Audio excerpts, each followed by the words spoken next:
Show de Oi. bola! Corri, cheguei. Eu imagino essa correria de São Paulo, né? Muito obrigado, muito Não, é obrigado. que não dá mais para correr muito em São Paulo, porque Exato. agora o trânsito não deixa, né? E você mora perto, né, do seu trabalho, né? Eu Porque você moro tava... perto, moro perto, mas agora é a hora que para chegar no Morumbi tá difícil, né? Porque é a hora do congestionamento da volta para casa. Mas deu tudo certo, consegui ver o paciente, tá bem, tá melhorando. Ah, que ótimo. Ainda bem, obrigada aí para as pessoas que compreenderam aí o tempinho Não, sim. da espera. Não, mas acontece, a gente sabe disso, não tem que se desculpar. Bom, eu quero começar essa live. Primeiro, quero agradecer, viu, doutora, que para mim é uma grande honra estar fazendo essa live contigo. Eu te acompanho há muito tempo e sou fã do seu trabalho, assim como muitos que estão aqui. E trocar essa ideia contigo é para mim, uma experiência muito rica. A gente vai falar sobre alguns assuntos. Eu lendo os seus livros, já tinha lido antigamente, mas voltei a relê-los. E é sempre uma reflexão. A gente sempre reflete sobre o que a gente vive. E eu te convidei para fazer essa live porque a finitude da vida, né? Saber dessa finitude ensina muito. E por isso o título, que a finitude da vida tem tantos ensinamentos aí para nos dar. Primeiro, fala um pouquinho da doutora Ana Cláudia e por que essa adesão aos cuidados paliativos, por que que isso encantou, né, a doutora aí e seguiu nesse trabalho. Bom, para mim a história não foi muito encantadora, né? O encontro do cuidado paliativo foi um espaço que me proporcionou a chance de continuar no caminho da medicina, porque dentro da universidade a gente não recebe informação de como lidar com o sofrimento dos pacientes e das famílias que estão enfrentando uma doença que ameaça a continuidade da vida. E aí, encontrar o cuidado paliativo para mim foi o que viabilizou essa decisão de permanecer sendo médica. Porque uma vez que eu saiba tratar, cuidar do sofrimento das pessoas que eu cuido, vai ficar muito mais fácil para eu poder interagir com com as condições de gravidade extrema e que muitas vezes a gente acaba vendo que a medicina não tem condição de impedir a morte de uma pessoa. E aí você tem que lidar com esse sofrimento. Então, o encontro do cuidado paliativo foi pela dor. Ao contrário de muita gente, eu fico feliz, né, que muita gente hoje em dia encontra esse tema através da minha palavra, tanto escrita como nos vídeos, porque é um encontro que pode ser mais amoroso, mais sereno em relação ao enfrentamento desse momento tão delicado que é a nossa morte, nosso fim de vida. Ele não foi tão encantador, você provavelmente sofreu algumas, né, encontrou algumas barreiras, né? Nós não seguir essa profissão. A gente é chamado de maluco, às vezes, quando a gente quer ser nós mesmos, né? E diferente dos outros, de muitas pessoas que às vezes se adaptam à situação, se adaptam ao que os outros querem. E você acha que essa adaptação de muitas pessoas ao que os outros querem, não ao que elas mesmas mesmo querem, quando elas chegam no fim da vida, elas se arrependem daquilo que ela teve ou que ela não teve, né, durante a sua vida? Eu penso que muitas vezes a gente acaba decidindo fazer um caminho mais agradável aos olhos dos outros, Antônio, por conta da nossa necessidade de ter esse sentimento de segurança, do afeto e da admiração das pessoas à nossa volta. Então, no meu caminho, quando eu me percebi capaz de lidar com o sofrimento numa fase tão avassaladora como é perto da morte, e me senti à vontade com isso sendo médica, isso me trouxe muito sofrimento. Me fez questionar se eu realmente era uma boa médica. E que era o questionamento que as pessoas traziam. Assim, como assim você aceita que os seus pacientes morram? Como assim você não vai lutar pela vida? Você fez faculdade de medicina, você prometeu lutar pela vida das pessoas. Só que eu entendia que o lutar pela vida não significaria impedir que essa dimensão biológica chegasse no seu dia final, porque vai chegar para todo mundo, não importa o quanto você lute, você não vai viver para sempre. E essa luta era uma luta em glória, muitas vezes. E aí o fato das pessoas quererem me, entre aspas, me proteger, falar assim, imagina, você fazer geriatria não tem nada a ver. Geriatria não é uma especialidade decente. Você precisa fazer clínica médica, vai fazer, gosta de idoso, vai fazer reumatologia, vai fazer cardiologia. Geriatria não tem nada a ver. E aí, quando eu decidi fazer geriatria, já tinha esse obstáculo de ser uma especialidade clínica muito nova. E a partir da geriatria, decidir para o cuidado paliativo também foi um momento de enfrentar a opinião alheia. E aí eu entendo muito claramente, eu acho que é uma coisa muito interessante, talvez que você também possa enfrentar, é de que o caminho que nós escolhemos diz respeito à nossa caminhada. Ninguém tem nada a oferecer para nós que adicione maior ou menor experiência na nossa caminhada. Porque é você tem que saber o seu caminho, porque é você que anda nele. Os outros podem chegar para mim, mas se fosse você, faria geriatria, faria cardiologia. Eu falei, então, quando você for médico, você decide fazer cardiologia. Eu decidi fazer geriatria. Mas você deveria fazer outra especialidade que não cuidado paliativo. Eu falei, beleza, quando você for médico, você escolhe outra especialidade. Porque da minha vida, quem dá conta sou eu. E é eu que tenho que fazer as escolhas e trilhar os caminhos que eu escolhi. E, evidentemente, arcar com as consequências disso. Que poderia ter dado errado, mas deu certo. Que bom. Eu vejo que isso é muito carinho, muito amor pela profissão.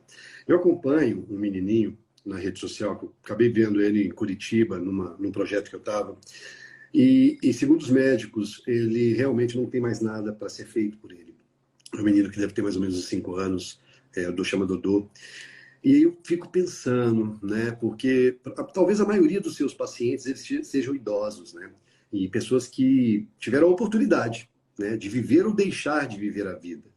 Mas a criança não teve essa oportunidade ainda, uma vida muito curta, né? Como que é lidar? Há uma diferença para a Ana Cláudia, quando ela tem que fazer um cuidado paliativo, por exemplo, que envolve crianças? O trabalho é mais intenso com os pais? Como que é? Como que você recebe isso? O cuidado paliativo, ele não é exclusivamente direcionado para as pessoas idosas. Então, evidentemente, um número maior de pessoas que eu cuido é o adulto e o idoso. Mas, invariavelmente, toda semana eu tenho acesso a um cuidado paliativo de uma pessoa mais jovem. E quando eu recebo uma história, né, de cuidado direcionado para uma criança, um adolescente, eu tenho a possibilidade de receber essas pessoas de um outro lugar, né? Porque eu não sou a médica que está de plantão no hospital que vai receber uma criança que está passando mal e está nos momentos finais. Não vai ser um acontecimento não programado. As pessoas, quando me procuram, elas já estão abertas a receber esse cuidado. Então, não é raro, Antônio, que eu receba um pedido de intervenção a partir dos pais da criança. É muito mais raro eu receber um pedido de intervenção a partir dos médicos dessa criança. Então, o oncologista pediátrico, o hematologista, o cardiologista, o pneumologista, o especialista da doença que ameaça a continuidade da vida dessa criança, ele acaba tendo muito mais dificuldade de solicitar ajuda do cuidado paliativo do que os pais dessa criança. Porque os pais compreendem muitas vezes que o processo de sofrimento, ele tem um preço muito alto. E esse preço muito alto também diz respeito à qualidade do tempo que essa criança tem de vida.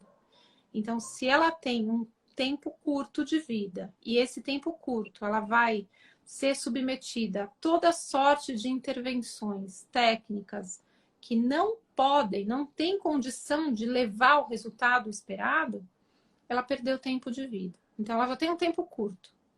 E aí, o tempo que ela teria para se sentir bem, para se sentir feliz, para ela poder brincar, ela vai ser sequestrada dentro do hospital para poder fazer procedimentos. E esses procedimentos não vão ter resultado de cura. Então, tem muitas pessoas que falam assim, mas Ana, se chamar o paliativo vai tirar a esperança do milagre? Eu costumo dizer, eu não tenho nada contra milagre. Vou ficar muito feliz se o paciente um dia espreguiçar, arrancar o tubo e falar, tô ótimo, você colhe o exame e ele tá curado. Não tenho nada contra isso. Mas eu pergunto, até que o milagre chegue, quanto de sofrimento está disposto a oferecer para o seu tempo? Então, uma vez que você possa tratar a dor, tratar a falta de ar, acolher a família, viabilizar realizações para essa criança que ela considere valiosas como experiência humana, porque mesmo as crianças mais jovens, né, uma criança de 5 anos, provavelmente você vai ter uma conversa com esse menino que muito adulto não dá conta. Entendo, verdade. Eu assisti um TEDx de um cara, chama Ike, se não me engano. Nesse TEDx ele cita o amor dele, e ele descobriu que o pai estava prestes a morrer, teria 90 dias de vida, e eles se mobilizaram, né, nessa luta para deixar a vida do pai mais leve. Acho que ele abraçou a causa, a mãe abraçou os amigos do pai, né, os colegas de faculdade, ele conta isso no TEDx. E o pai que teria 90 dias, né, de estimativa de vida acabou tendo quase 1.100 dias de vida, né?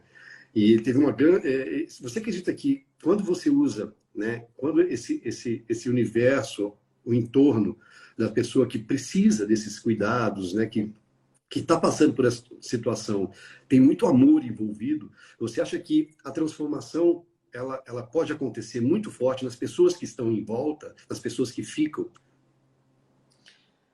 Quando você tem um processo de adoecimento consciente de que é um tempo final de vida, você tem a chance de experimentar um grau de preparo para esse momento.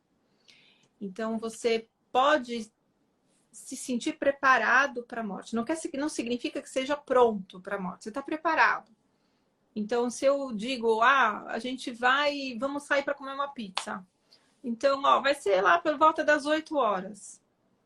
Quando é 7 e pouco, você já está com seu banho tomado, você já escolheu a roupa que você vai, você já está providenciando um táxi, um Uber, você já vai entrando no clima de realizar aquele compromisso.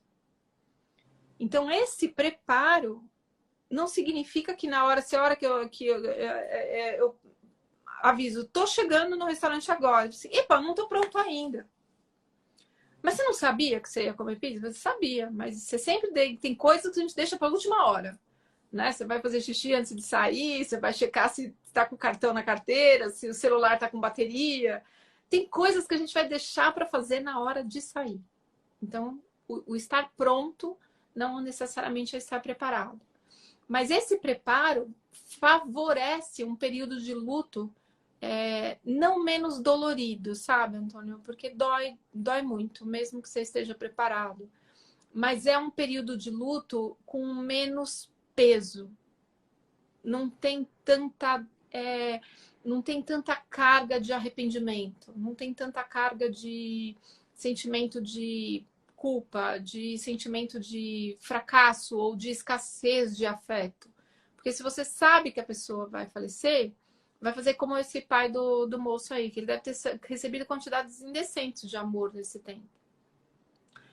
E isso faz com que a pessoa que recebe esse amor possa transbordar esse afeto. E aí, para quem está oferecendo, fica na memória tudo que foi feito. Então, a morte já estava anunciada, já se sabia que ele ia morrer. Se ele viveu de 90 a 1.100 dias, que bom. Mas o último dia não deve ter sido lindo. Foi um dia difícil. O dia seguinte desse 1.100 dias mais um, foi o primeiro dia na ausência daquele pai. Mas nesse primeiro dia da ausência do pai, ele já carregava junto com ele uma memória muito bonita de tudo que foi feito. Então, esse preparo, essa consciência, essa lucidez faz com que o período de luto seja, então, mais leve, não menos dolorido, mas é mais leve. Você fala de luto, você fala de ser leve, né? Aí me veio aqui uma experiência minha mesmo, né? Eu nem ia trazer não, mas você entrando nessa questão da oportunidade, né? Que não deixa de ser tão doloroso, mas que seja mais compreensível tudo, né? Em 95, numa manhã de 95, no dia 15 de março, minha mãe entrou no meu quarto para me dar um bom dia e ia sair para poder fazer algumas coisas. E eu virei para o lado e mal respondi, mal dei bom dia para ela. E mal eu sabia que seria o último dia que eu haveria. E aí eu fico pensando, né, que nessa entrega do amor, enquanto estamos vivos, né, pelo menos assim, a gente é muito mesquinho, e eu pelo menos fui, né, me atribuí muito essa culpa durante muito tempo, porque eu não tive essa oportunidade, entendeu? Eu simplesmente perdi uma oportunidade de vê-la pela última vez, de despedir pela última vez, e aí eu fico pensando, né, e eu só passei a entender de fato esse luto, durante muitos anos, foi em 95 quando isso aconteceu, e eu senti muito esse luto quando meu filho veio, quando meu filho nasceu. Eu acho que eu fiz essa. Quando eu me coloquei no lugar de pai, parece que meio que retrocedeu a situação, a condição de filho também. E aí eu me coloquei na situação da minha mãe, quando entregava amor incondicional e não recebia aquilo, né, da maneira como deveria. Eu acho que isso torna o luto muito mais difícil, né, de ser superado. E você acha que tem alguma relação de quando a gente se torna pai, quando a gente está no outro lado, a gente consegue, sei lá, eu acho que a gente fica com mais medo do fim da vida. E aí provavelmente a gente entende melhor essa entrega do amor, desse amor incondicional. Você acha que existe essa relação? Eu acredito que sim, porque quando a gente se torna responsável por uma vida, seja, mesmo que assim, você tenha a maternidade, a paternidade biológica e tem a afetiva. Então, quando você tem essa noção de importância, você começa a dar mais valor para a sua vida. A gente muitas vezes utiliza o outro como algo que viabiliza a nossa importância. E quando a gente se torna pai ou mãe, você percebe que é muito necessário que você permaneça vivo para poder cuidar daquela criança. Então, eu lembro quando eu estava grávida que eu comecei a me preocupar em atravessar a rua. Eu nunca estou me preocupada, entendeu? Se for atravessar a rua, você olha e fala, ah, assim, de boa, atravessou. Mas eu lembro do dia que eu senti isso, assim, que eu estava grávida da Maria Paula e estava indo para o hospital e tinha um farol lá na Avenida Grande, aqui, a Doutor Arnaldo, e aí eu parei no farol e falei, nossa, que perigo que eu tô correndo. Então, foi a primeira vez que eu me dei conta que estar vivo era um risco, de fato, um risco muito intenso. E quando a gente acha que tem tempo, você não dá valor nesse risco. Você não coloca como sendo algo que precisa ser protegido. Então, de fato, teve muita coisa que eu compreendi dos meus pais depois que eu fui mãe. E tá tudo certo, não é uma coisa que a gente precisa pensar, ah, bem feito, né? Que agora você está aprendendo, né? Tá tendo remorso, né? Que seria Mas tem algumas coisas que a gente só vai entender quando chegar o tempo de entender. Não dá para você Eu, fazer pós-graduação antes de ser alfabetizado, né? Então, as coisas têm seu tempo. então, quando eu estava escrevendo meu livro, num capítulo eu coloquei, né? Eu coloquei, não, eu escrevi exatamente com 42 anos, quando eu tinha 42 anos, 10 meses e 29 dias, que foi a idade que minha mãe faleceu. E na escrita desse livro, eu comecei a fazer uma reflexão muito grande sobre o que eu já tinha vivido até ali, se eu tinha vivido de acordo com as minhas convicções, com a minha essência, se eu tinha seguido um rebanho. E também pensei, né? O tanto de sonhos que a gente ainda tem para viver, né? E aí eu percebi que o seu último livro fala muito disso, né? Dessa busca pela melhor forma de viver, né? E aí eu pensei, cara, eu tenho muita coisa para realizar, né? E aí eu fico imaginando as pessoas às vezes que partem cedo, elas vivem em função do outro, marido, filhos, e deixa de olhar para si esperando que um dia ela consiga realizar alguns desejos, né? E pode ser que esse algum dia não chegue, né? E nesse último livro seu, você coloca muito isso, né? Como que nós devemos, né, ou pensar a respeito de seguir uma vida que é uma melhor forma de viver. Me fala um pouquinho sobre isso, sem dar spoiler, lógico. O fato da gente ter consciência da nossa morte, que você tem tempo finito, faz com que você otimize as suas decisões. Você coloque de uma forma mais clara o que é prioridade para você. Não significa um caminho superficial de interagir com a sua vida. Não é uma coisa assim, ah, então vamos todo mundo ser feliz, alegrinho e vamos aproveitar a vida porque ela é curta. A gente precisa ser capaz de se entregar para a nossa vida naquilo que ela está oferecendo. E tem momentos em que a gente está vivendo um dilema afetivo, a gente está vivendo um revés profissional, uma dificuldade financeira, um problema de saúde. E aí você olha para a sua existência e, percebendo que ela é finita, você consegue estabelecer o que é prioridade, o que é importante você fazer. E a coisa mais importante a ser feita é se entregar para aquilo que você está vivendo. Porque aí, se for algum problema, você vai resolver. Se for alguma coisa muito boa, você vai aproveitar muito. Porque quando a gente foge dos problemas, eles permanecem.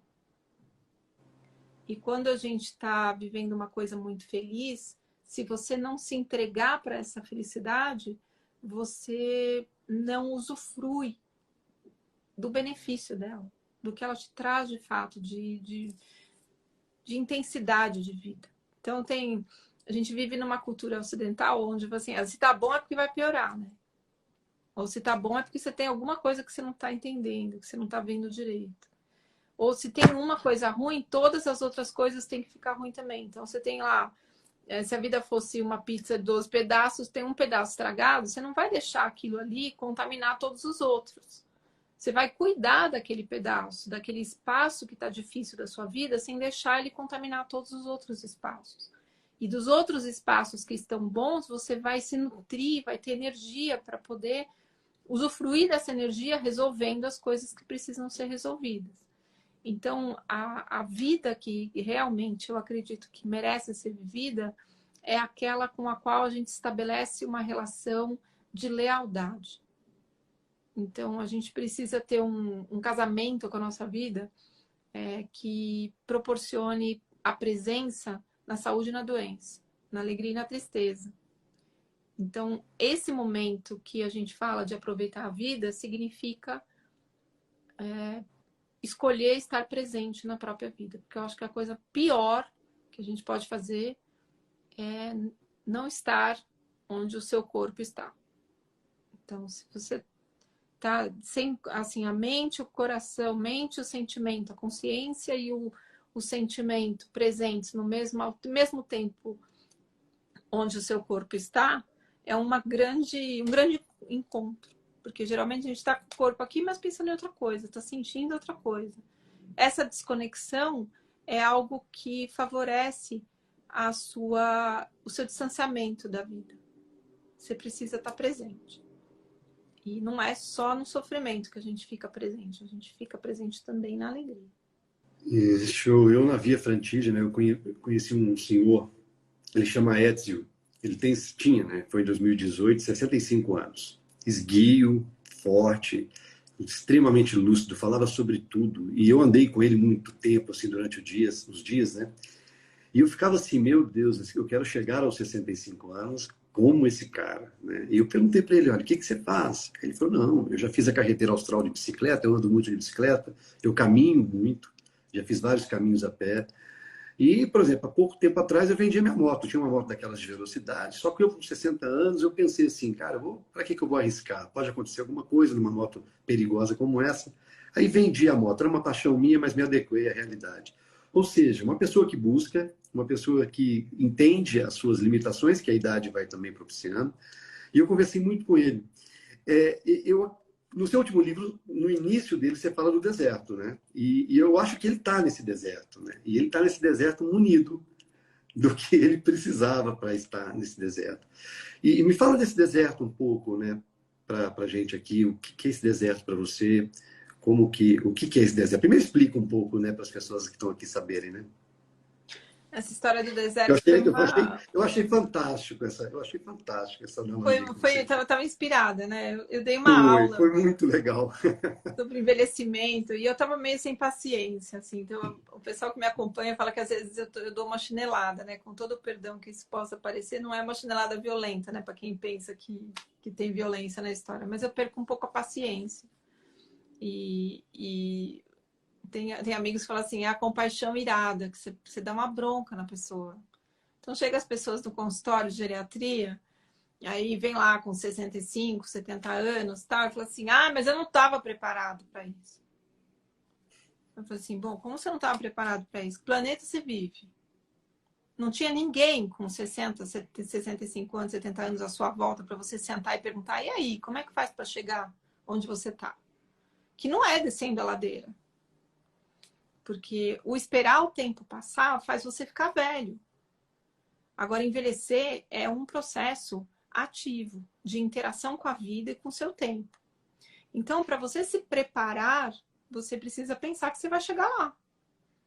Né? Você caminha, você vai para um lugar, você não vai olhar o que é o tempo lá, como é que é o solo, os recursos possíveis na caminhada, se tem lugar para fazer estadia, para acampar, onde que você vai tomar água, onde é que você vai no banheiro. Você planeja a sua caminhada, você não sai do nada e vai contar com a sorte. Ah, se Deus quiser, tudo vai dar certo. Não é assim que as coisas funcionam, você tem que se preparar. E aí eu fiz essa metáfora, né? Então era uma aula assim, eu falei assim, bom, vamos pensar que aqui tá todo mundo com 40 anos. E a gente vai combinar que daqui 30 anos a gente vai se encontrar aqui, nós vamos pegar o avião e nós vamos morar no deserto. Aí você pode dizer assim, ai, Ana, você tá maluca, o que é isso? Morar no deserto? Não quero não. Eu falei, beleza, morre antes. O único jeito de não morar no deserto é morrer antes. Então, não, como não é uma boa ideia você morrer jovem, né? Então, vamos para o deserto. Aí você teve 30 anos para se preparar para essa viagem. Aí eu dou o exemplo, né? Vamos chegar lá, aterrissou, tal, vamos lá para o meio do deserto, a gente vai montar acampamento. E vai ter gente que vai falar assim, nossa, mas quente aqui, né? Não me preparei para isso.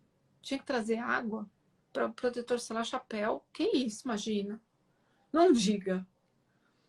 Aí chega de noite, alguém fala assim, nossa, frio aqui, mas não era deserto? O deserto não é quente? Como é que pode estar frio à noite? Aí, onde você esteve nos últimos 30 anos? O que você não pensou o que significaria morar no deserto? Envelhecer não é para maricas, já disse a Rita Lee no livro dela. Envelhecer não é para covardes. Envelhecer não é para otimistas. Envelhecer é para quem deseja permanecer feliz até o último dia de vida.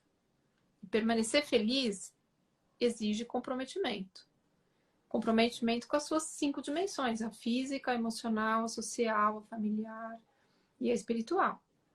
Não se chega no envelhecimento de sucesso sem um mínimo de comprometimento e lealdade com a sua vida.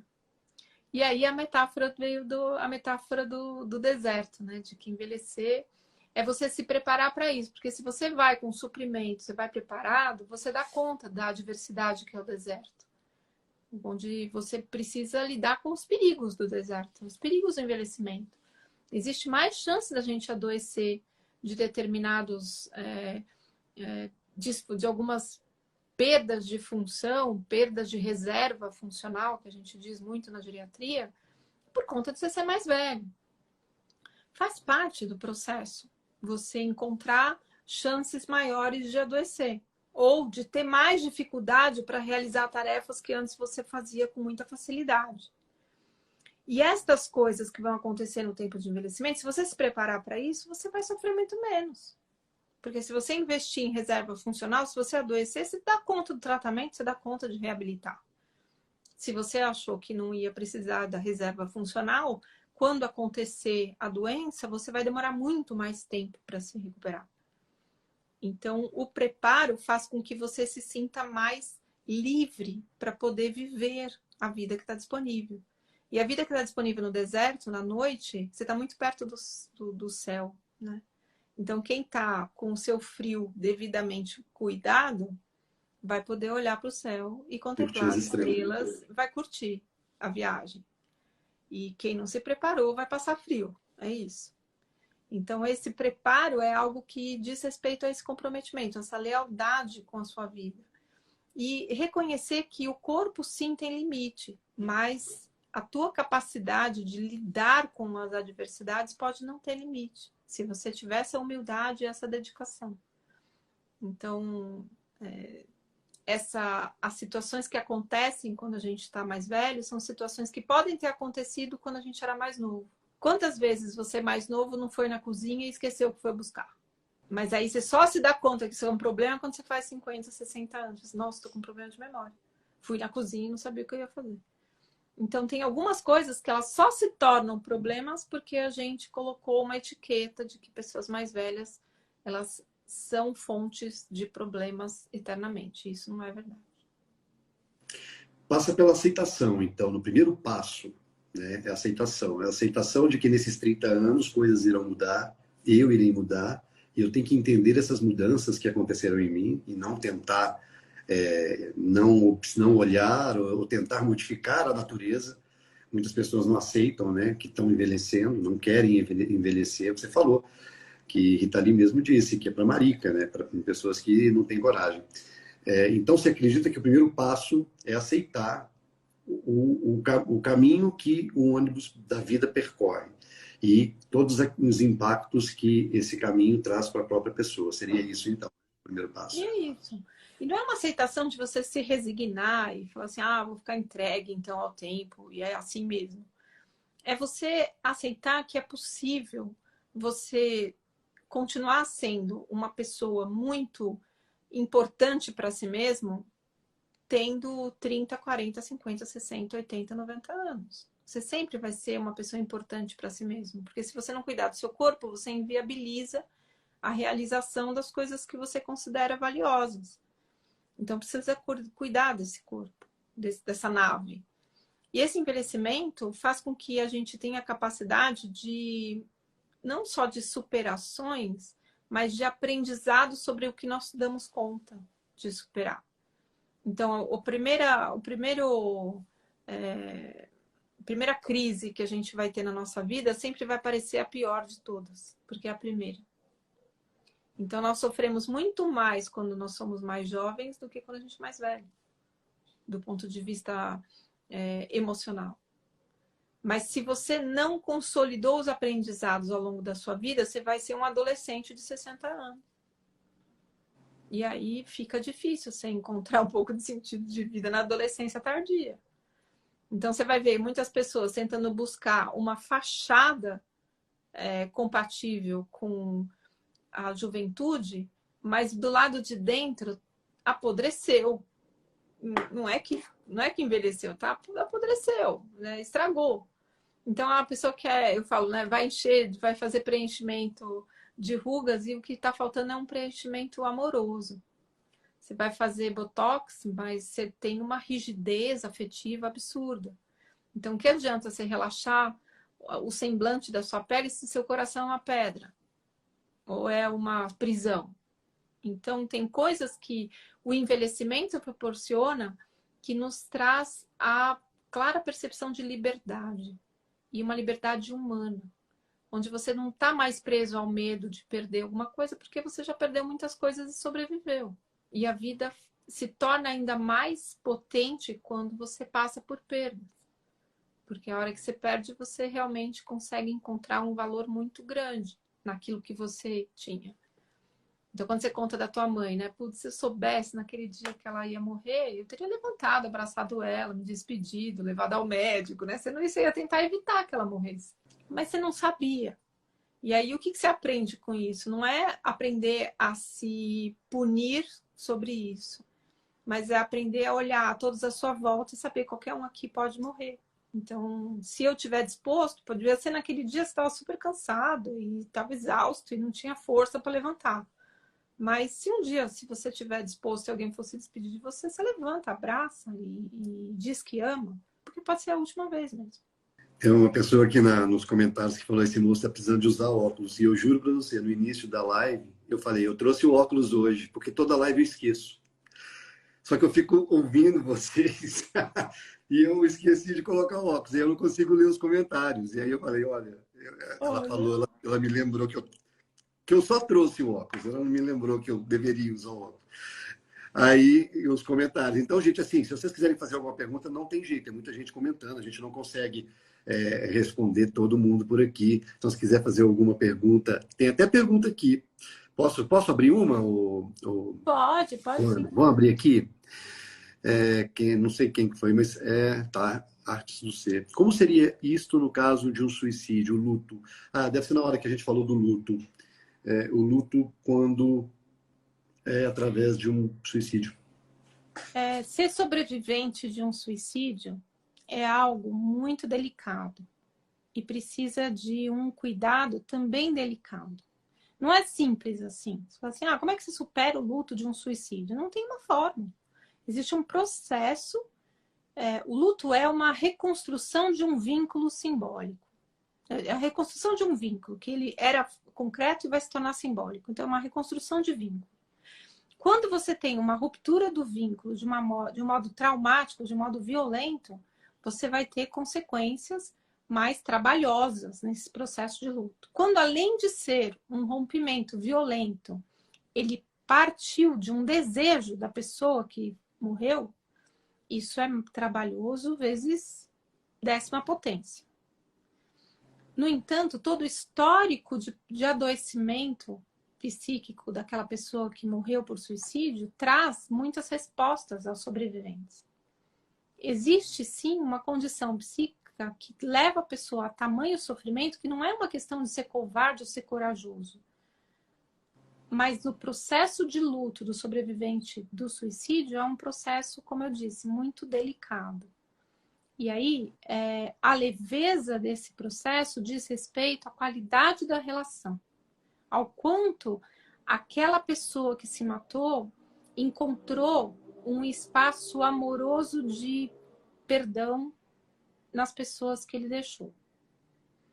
E aí, esse espaço de perdão diz respeito a 2 aspectos. Um, de você perdoar quem se matou, porque você se sente agredido de não ter sido suficiente para aquela pessoa acreditar que a vida valia a pena, e você precisa se perdoar, caso o julgamento seja em relação a você mesmo. Fala assim, nossa, eu não percebi que ele ia querer morrer, ou eu não percebi que ele estava precisando de ajuda. Então, eu acredito que o caminho de elaboração do luto desse tempo pós-suicídio é um caminho que ele transita delicadamente, pé a pé ali no perdão. Nossa. Vai ter uma aqui que, olha, essa daqui não foi possível compartilhar, porque será? O filho carrega o peso da morte da minha no parto. Da mãe no Não parto. entendi, da mãe, deve ser, provavelmente. Talvez as pessoas não se deem conta de que todas as mães correm risco de vida quando engravidam. Todas. Então, se você, quando você descobre lá o beta-HCG, faz o exame e está positivo, você está em risco de vida. Porque é uma condição muito adversa. Apesar de ser natureza, apesar de todo cuidado, apesar de ser lindo, maravilhoso, você tem alterações cardiovasculares, você tem alterações renais, tem alteração pulmonar, você tem alteração imunológica, que tudo isso pode levar à morte. Tem situações onde você vai encontrar um adicional de risco, que é, além de naturalmente ser um risco, você vai ter um adicional. Tem pressão alta. Eu, quando estava grávida, no final da gravidez, eu tive pressão alta. Eu tive risco de morrer durante o parto. Só que a culpa não é da criança. Porque a criança não vai lá e assassina a mãe. Não é isso. A percepção de culpa é que se eu não existisse, a minha mãe não teria morrido. Mas é um ciclo de pergunta a nível Tostines, assim. É fresquinho porque vende mais ou vende mais porque é fresquinho? É o ovo que nasceu primeiro ou a galinha? É o desejo de ser mãe? A ausência de um filho faz uma mãe feliz ou condena ela à infelicidade? Então, não existe uma direção tão óbvia de culpado e vítima. Existe um acontecimento que é triste. Mas a vida dessa criança significa que uma mãe desejou que ela vivesse. E aí, só por isso já valia a pena ele estar vivo, né? Porque se eu estou viva, porque minha mãe desejou que eu estivesse, o mínimo que eu posso fazer para honrar a vida dela e o esforço e o risco que ela correu é eu me propor a ser feliz. Exatamente. Muito bom. Vou ver aqui. Como só mais essa daqui, porque a gente já está chegando até na hora que eu falei Pra contigo gente que já ia live, você terminar, deve estar né? cheio de coisa para fazer, você acabou de chegar em casa e já entrou na live direto. Vamos a essa aqui, como envelhecer com saúde emocional, quando a família, todas as gerações não aceitam a velhice. Opa. Então, você pode escolher ser mais um da família que não aceita a velhice. Tudo bem, você vai fazer parte do microcosmo já esperado, já conhecido, talvez até com uma sensação até de segurança. Agora, você tem a possibilidade de escolher. E aí, se você escolhe o como envelhecer com saúde emocional, é, é algo que diz respeito à sua capacidade de cumprir aquilo que você escolheu. Então, a saúde emocional é algo que tem a ver com uma autonomia emocional, de você não depender da validação ou do comprometimento das pessoas com a sua escolha.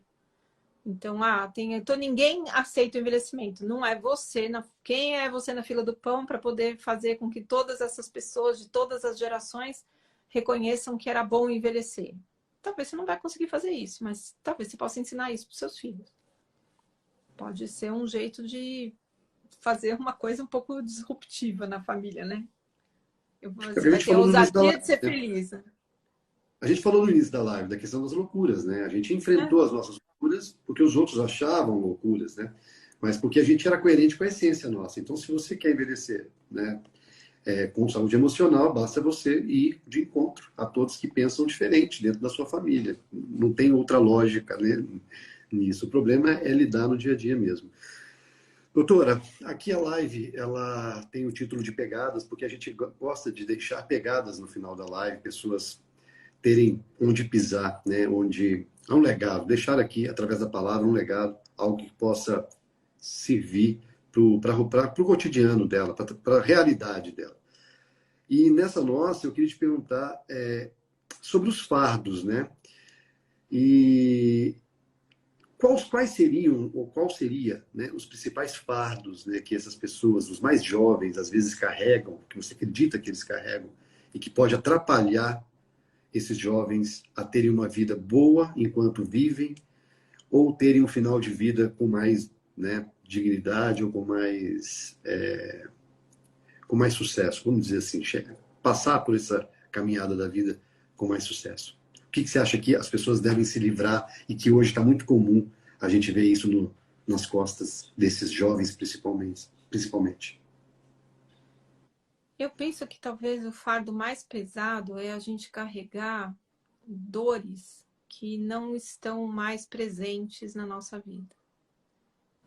Essas coisas são muito pesadas de carregar, de passar anos e anos e décadas carregando uma dor que já não está mais presente, é uma dor fantasma.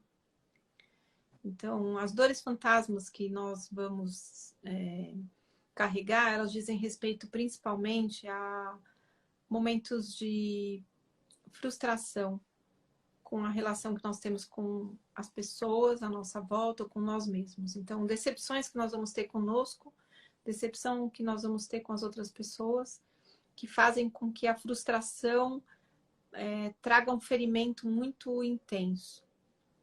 E aí, aquele ferimento aconteceu e você carrega a dor dele. É muito mais sensato você carregar uma cicatriz de um ferimento, porque você lembra que você se feriu e você não vai buscar se colocar em risco novamente com aquele ferimento da mesma natureza. Então você carrega uma cicatriz para lembrar que você sobreviveu. Mas é mais frequente as pessoas carregarem as dores. Elas fixam a memória na dor, na experiência da dor. E se você passar a sua vida carregando dores, você não chega no final da estrada com leveza. Então, eu costumo dizer, mágoas, para você passar na alfândega aí, quando estiver morrendo, é menos de 100 ml de lágrima, tá? Senão não passa na alfândega para passar para o outro lado de uma maneira leve. Então, se você vai carregar litros, toneladas de litros de lágrimas por tudo que você sofreu na sua vida, não vai embarcar na primeira classe. É um preço que vai pagar. Eu acho que é um preço caro. Então, deixem as dores pelo caminho, carreguem só as cicatrizes. Perfeito. Perfeito, doutora. Eu queria agradecer muito a sua disponibilidade para esse papo, para essa conversa. Tenho certeza, pessoal, vocês que comentaram, mandaram beijos aí para a doutora, falaram que é fã dela, e a gente vai passando aqui. Não dá para ler todo mundo, não dá para atender todo mundo, são muitas pessoas aqui comentando, mas eu queria agradecer esse carinho de vocês aqui por estarem participando, por estarem, né, contribuindo aí com a nossa live, assistindo, deixando aí seu recado. Infelizmente, a gente não consegue atender todo mundo e nem as respostas. Tem um monte de pergunta aqui que eu não vou nem abrir, senão a doutora não dorme hoje. Mas eu queria agradecer de fato, tá, essa disponibilidade do seu tempo para esse nosso bate-papo. Eu adorei, como sempre, eu adoro as suas lives, tudo que você posta, e por isso que é, para mim, muito importante que você tenha aceitado esse convite. Muito obrigado mesmo, doutora. Se quiser deixar um recadinho aí, final, para todo mundo que nos assiste, vai ser Bom, te bacana. agradecer que você não desistiu, né? Porque a gente está Não, mais de ano, né? Tentando ver a gente e tal. tentando. Falei assim, ó, uma hora dá certo, né? A gente consegue. A gente teve até que adiar por conta dos Como é percalços que tá aqui. tudo? Tá tudo bem por Tá aí? bem. Tá indo Que bem, bom. tudo bem, graças a Deus. Que já. E É, então, agradecer que a gente não desistiu disso, né? Agradecer a nós mesmos e contar que vai ter a terceira edição do A Morte é um Dia que Vale a Pena Viver, que foi para a gráfica agora, segunda-feira ontem, né? Foi para a gráfica, então final do mês, comecinho de maio vai ter o livro novo. E as pessoas seguindo esse caminho aí de viver uma vida que vale a pena, pode ser uma boa reflexão também o último livro, né? Para toda a vida valer a sem pena dúvida, viver. sem dúvida. Então, aí fica O o seu convite primeiro aí para as livro está até pessoas emprestado. Eu participarem. passei por uma amiga minha, e eu estava com os dois aqui, até postei outro dia nos meus stories, que eu estava relendo os dois, né? E o último, realmente, pessoal, adquiro esse livro que é fantástico. Assim, ele trouxe, né? Ele não tinha lido, li pela primeira vez. Para mim, trouxe muitas reflexões e reflexões bem importantes. E por isso essa live, para mim, também ela cai num momento muito adequado. Muito obrigado mesmo, viu? Então, obrigada a todos aí. Boa noite. Tá, boa noite, gente. Olha, um super beijo para vocês que acompanharam a gente até aqui. E obrigado pelo carinho. E a gente vai se falando. Uma grande noite de terça-feira para vocês e a gente se vê por aí, tá bom? Super beijo. Tchau, tchau.